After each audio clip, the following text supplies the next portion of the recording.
থেকে ব্যাপক দুর্গন্ধের নাভিশ্বাস উঠছে। এই অভিযোগ তুলে এদিন পানাগড় মোরগ্রাম রাজ্য সড়ক অবরোধ করেন স্থানীয় বাসিন্দারা। অক্সিজেন সিলিন্ডার নিয়ে এদিন আগুন নেভানোর কাজ করতে হয় দমকল কর্মীদের। তবে কাংসা থানার পুলিশ গিয়ে পরিস্থিতি নিয়ন্ত্রণে নিয়ে আসে। নিজস্ব প্রতিনিধির রিপোর্ট, সুখবর টিভি।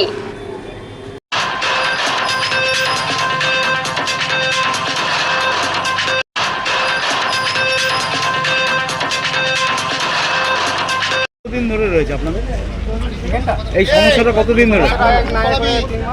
3 মাস ধরে। এর আগেও তো আগুন লেগেছে। আপনারা তো বলেছিলেন।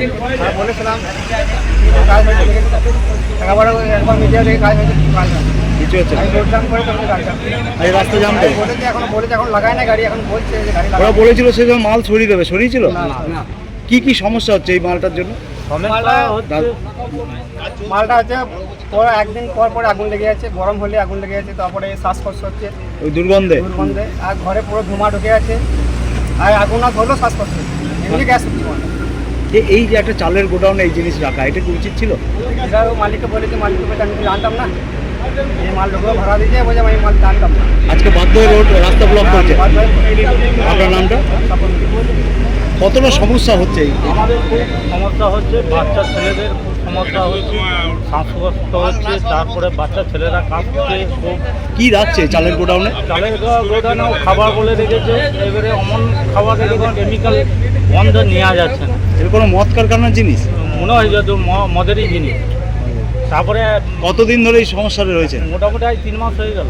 3 মাস বলে হায়রানি হয়ে গেছে, হয়নি কিচ্ছু কাজ হচ্ছে না। আজকেও ওই জন্য আমাদের মনের মধ্যে রাগ হলো যে আজকে আমাদের রোড ব্লক করেছে। হ্যাঁ, রোড ব্লক করে তারপরে আমরা থানায় জানায় তারপরে আমরা সব প্রতিবাদ করি। কি বলছে? আশ্বাস কিছু দিয়েছে? আশ্বাস দিয়েছে, বলছে এখনই খালি হবে দেখছি।